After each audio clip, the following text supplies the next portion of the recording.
pasensya na po kayo, may susunod dito. Pero susunod na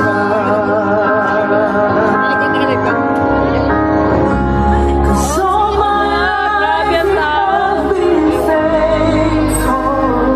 Yeah, baka gusto mong umikot ha. Magsabi ka lang.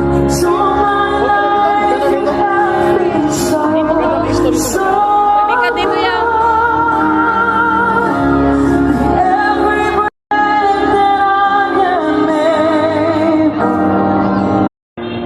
Meron siyang totoo yung meron siyang oxygen concentrator dahil dun sa burger's disease niya na 80 years old, kukulong niyo pa sa banyaga pa.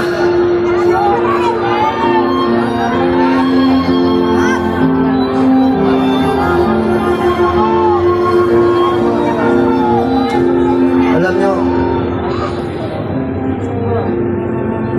pinahon na kong kayo. Alam ko mahal niyo si Tatay Digong.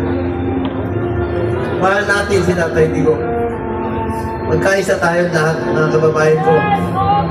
Alam nyo ngayon, daming naninira sa amin ni Bato. Kanina, sinasabihan kami na naglaglagan, mga ganun. Alam nyo, huwag kayong maniwala sa mga yan. Yan ang tinatawag na gusto nila kami hilain pababa. Gusto nila kaming sirain. Ako naman po, buklatin nyo man ang pag namatay ako, buklatin nyo ang katawan ko. Duterte po. Wala po. Halos wala po akong panahon sa anak ko. Wala akong panahon sa tatay ko. Tatay Digong na po ang naging tatay ko from 1998 hanggang 2022. 24 years yan, araw-araw kami magkasama. At sinabi ko sa kanya, Tatay Digong, hanggang kamatayan mo, hindi kita pababayaan. Lalo na sa medical mo. Ngayon, sino na po mag-aabot ng medisina niya?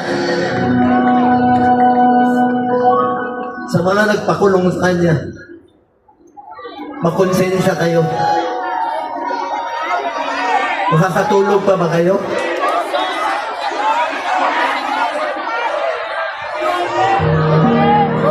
Para nyo kaming kinuna ng Ama.